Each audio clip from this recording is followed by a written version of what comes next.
کوئی ہے؟ ہم سرحدی عقاب کے نام دوستی کا پیغام لے کر آئے ہیں۔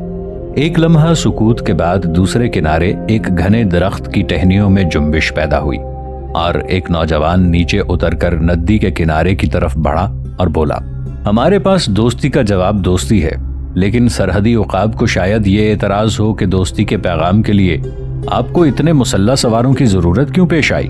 زیراپوش نے جواب دیا، مجھے یقین ہے کہ بدر بن مغیرہ کے جانباز غرناطہ کے 50 مسلح سپاہیوں سے مروب نہیں ہو سکتے۔ تاہم اس سے پوچھا جائے، اگر اسے اعتراض ہو تو ہم ان سپاہیوں کو واپس بھیج دیں گے، ورنہ ہم اپنے ہتھیار آپ کے سپرد کر دیتے ہیں۔ اور تیسری صورت یہ بھی ہو سکتی ہے کہ ہمارے ساتھی ندی کے اس پار کھڑے رہیں اور تم ہم دونوں کو اپنے امیر کے پاس لے چلو۔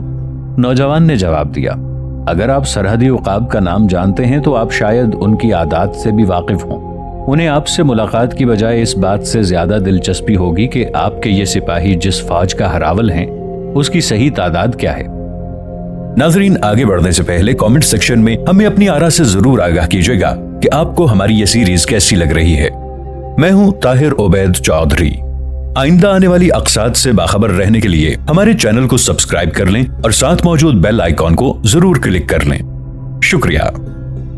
زیراپوش نے اپنا خود اتار کر ایک سپاہی کو دیتے ہوئے کہا، اگر تمہارے دل میں غرناطہ کی فوج کے ایک سپہ سالار کے لیے کوئی عزت نہیں تو کم از کم غرناطہ کے شاہی گھرانے کا احترام ضرور ہوگا۔ نوجوان پریشانی کی حالت میں پیچھے مڑ کر درختوں کی طرف دیکھنے لگا۔ ایک لمحے کے سکوت کے بعد درختوں کے عقب میں گھوڑے کی ٹاپ سنائی دی اور آن کی آن میں ایک سوار جس کے جسم پر چمکتی ہوئی زرہ اور سر پر خود کی بجائے سفید امامہ تھا، ندی کے کنارے آ کر رکا۔ وہ 18-20 برس کا خوش وضع نوجوان تھا اور اس کے چہرے سے غیر معمولی شجاعت مترشح تھی۔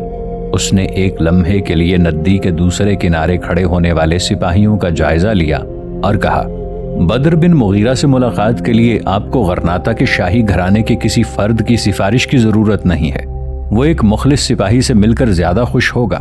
زیراپوش نے جواب دیا، ایک سپاہی کے خلوص کی کسوٹی صرف میدان جنگ ہے، اور اگر قدرت نے مجھے اور تمہارے امیر کو ایک محاذ پر جمع ہونے کا موقع دیا تو میرے سینے کے زخموں سے ابلتا ہوا خون میرے خلوص کی شہادت دے سکے گا۔ جاؤ اپنے امیر سے کہو کہ اگر اسے موسیٰ کے خلوص پر شبہ ہے تو آج ہی قسطلہ کے کسی شہر پر چڑھائی کر کے دیکھ لے۔ میں اور میرے یہ 50 سپاہی تلواروں کی چھاؤں اور تیروں کی بارش میں اس کا ساتھ دیں گے۔ دوسرے کنارے سے نوجوان نے ذرا غور سے اپنے مخاطب کی طرف دیکھا اور کچھ کہے بغیر چند قدم نیچے جا کر گھوڑے کو ندی میں ڈال دیا۔ وہ زیراپوش کے قریب پہنچ کر گھوڑے سے اترا اور اپنا ہاتھ آگے بڑھا کر کہنے لگا، اگر آپ موسیٰ ہیں تو میں کوئی دوسرا سوال کیے بغیر آپ کی طرف دوستی کا ہاتھ بڑھاتا ہوں۔ موسیٰ نے نوجوان کا ہاتھ اپنے ہاتھ میں لیتے ہوئے کہا، تو آپ ہی بدر بن مغیرہ ہیں؟ میں حیران ہوں کہ…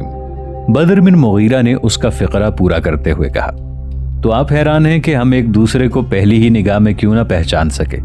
موسیٰ نے کہا، میں یہی کہنا چاہتا تھا، میرا خیال تھا کہ آپ بڑی عمر کے ہوں گے، لیکن میں خوش ہوں، عقاب کہلانے کے لیے یہی عمر موزوں ہوتی ہے۔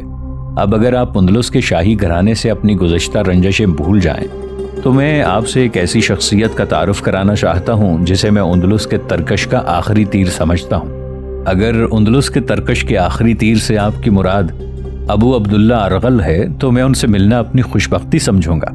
غرناطہ سے جو مجاہدین میری جماعت میں شامل ہوئے ہیں انہوں نے میرے سامنے غرناطہ کی صرف چند شخصیتوں کی تعریف کی ہے، اور ان میں سے فوج کے وہ سالار جنہیں دیکھنے کی میرے دل میں خواہش پیدا ہوئی تھی موسیٰ اور الزبغیری ہیں، اور شاہی گھرانے کا ایک فرد الزغرل ہے۔ موسیٰ نے جواب دیا، الزغیری کو ہم اپنے ساتھ نہ لا سکے، لیکن آپ کی نگاہیں اگر ایک ہلکے سے نقاب کے پار جا سکتی ہوں تو ازغل آپ کے سامنے موجود ہے۔ بدر بن مغیرہ نے موسیٰ کے سفید پوش ساتھی کی طرف دیکھا تو اس نے مسافے کے لیے اپنا دایاں ہاتھ اس کی طرف بڑھاتے ہوئے بائیں ہاتھ سے اپنا نقاب اتار دیا۔ الزغل کی عمر 50 سال کے لگ بھگ معلوم ہوتی تھی۔ اس نے گہری دلچسپی سے بدر بن مغیرہ کی طرف دیکھتے ہوئے کہا، اندلس کے ترکش کے آخری تیر آپ جیسے نوجوان ہیں۔ بدر بن مغیرہ نے کہا، آپ کی حوصلہ افزائی کو شکریہ، لیکن بدقسمتی سے اندلس میں تیروں کو پرکھنے والے ہاتھ رباب کے تاروں سے کھیل رہے ہیں۔ الزغل نے جواب دیا، میں ان ہاتھوں سے رباب چھین لوں گا۔